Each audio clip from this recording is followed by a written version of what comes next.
gotta be ready for Armageddon. You gotta be ready for the days to shut down on you. And you can't be afraid of that. If what you have is so valuable, all your assets, all your possessions are so valuable that you can't lose them, and you can never grow from them. It's a ball and chain that's gonna hold you back. So I always went for things. I always bet on myself. Felt that was a gamble I could never lose. So I owned the ins and the outs of that. 2009, I came rock. I just dropped off the planet, man. So here I was, a successful athlete, successful in the military, West Point, Army Ranger. You know, got about, now I'm out in LA, got about 200 covers. I've been on movies, TV shows, just bought a house that's over $1 million, got about $1 million or so in the bank. You know, I'm feeling pretty large, right? Housing market, this is all within 6 months. Housing market flipped, stock market crashed. Both shows were canceled. I went from having whatever I wanted to be about $400,000 in debt. I used to have parties at my house all the time. You know, these kind of people in LA, they come with nothing, but they leave with something. You know, that's those kind of people. You know, and I always say, like, your greatest hour is usually right after your worst hour to spare. And I'll be gone. I was right there at the bottom of the barrel, man. And no one was around, man. Nobody was there to help me. And I was so pissed with that because I helped so many people along the way up to that point, and now I need the help and no one's around. That's when I point my finger at every single one of them. And what I noticed is that 3 fingers were pointing back at me. And it's like when a plane's going down in life, guys. You gotta put your mask on before you can dawn on someone else's. I had to do some stuff. I had to take responsibility. I'm in this boat because I walked it. Whether or not I knew, I planted the seeds every day that bear the fruit of this fruition. That's what I was. And I was like, man, I don't know if I can get out of this. My parents relied on me for money, my family. I had 3 pit bulls I rescued. If I can't keep this house, then I don't know where they're gonna go. I mean, a lot was riding on it. I didn't know how to do this, man. So what did I do? I couldn't do any more acting work. Because to go to acting work, you had to, like, go to an audition, doesn't pay, go to a callback, doesn't pay, another callback, doesn't pay. You do your part, 3 months later you get a check, that's like, whatever. Hoping it just wasn't gonna work. I had to reinvent myself again. So I was good with construction. I started going to photographers' houses that I used to shoot, I don't know how many covers with, and build things for them. I'll never forget this one day, this girl comes to shoot a cover with a photographer, and I'm sitting there covered in shit. And he's like, Greg, I was hoping to be you, man. I was hoping we were going to shoot this cover together. And she's like, why you're not quite ready to shoot, are you? I'm not going to shoot today, babe. It's just you, I think. Well, what are you doing here? I go, I'm trying to keep my house, you know, keep my house. She's like, I don't understand. I don't need you to. And so I started to just kind of like figuring things out. You know, I had a drinking problem then. You know, maybe I had to fix that a little bit. You know, I started going back to, you know, church and, you know, trying some things out, you know. I should have tried for a long time. I was masking them with success because I was being defined by the success. So all these big things that were huge things blowing up in my face, I didn't even see them as flags. Because I had this false front of protectiveness that wasn't who I was. The only thing you can build on, it has to be a rock of integrity, of character, of belief inside yourself. If you don't have that, then everything you build is on sand. The storms of life will come, it will never weather it. It will crumble. All that hard work will go out the window, which just happened to me. I look back on that now as my greatest performance ever, man.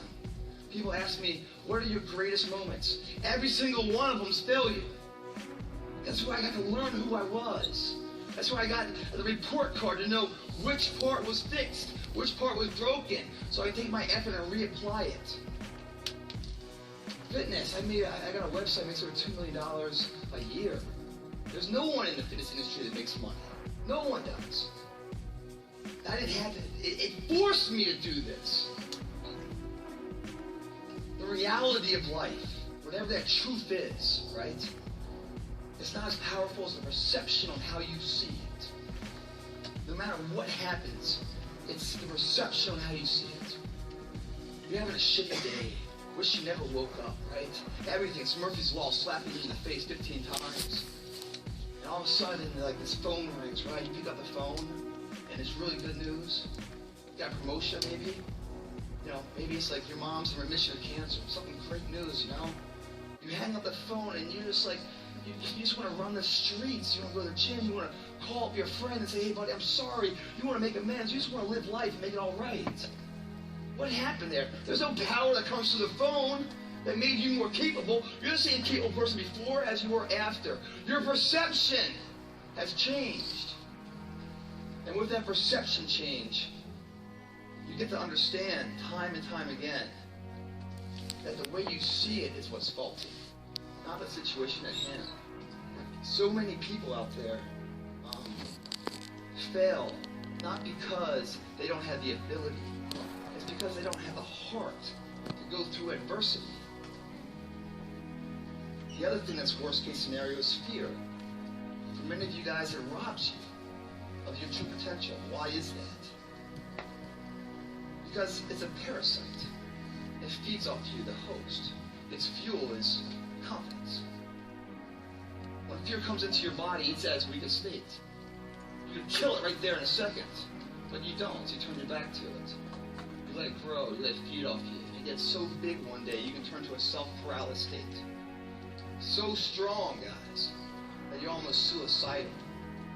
I'm not speaking words to you from a book I read. I'm speaking, I jumped out of a plane and never pulled because I was that depressed. It hit me that hard. What saved my life was a computer that pulled my Cypress. That's why I'm still here. When I landed, man, the air smelled different.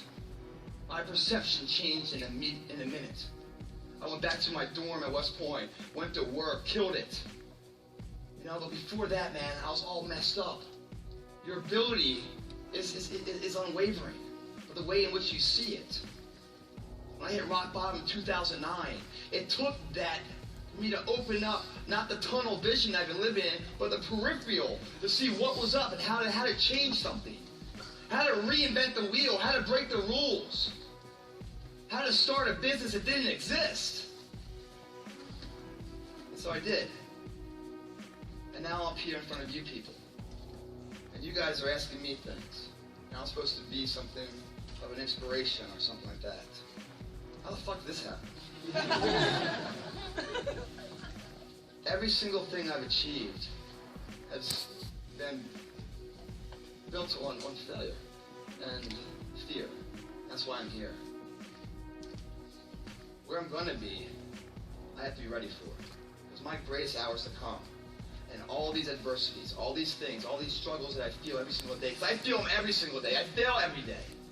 I go to auditions, they spit in my face. I'm okay with that. You know, I just keep on throwing shit against the wall. Eventually something sticks. That perseverance. My biggest thing's about to come. I have to be ready for all of this stuff.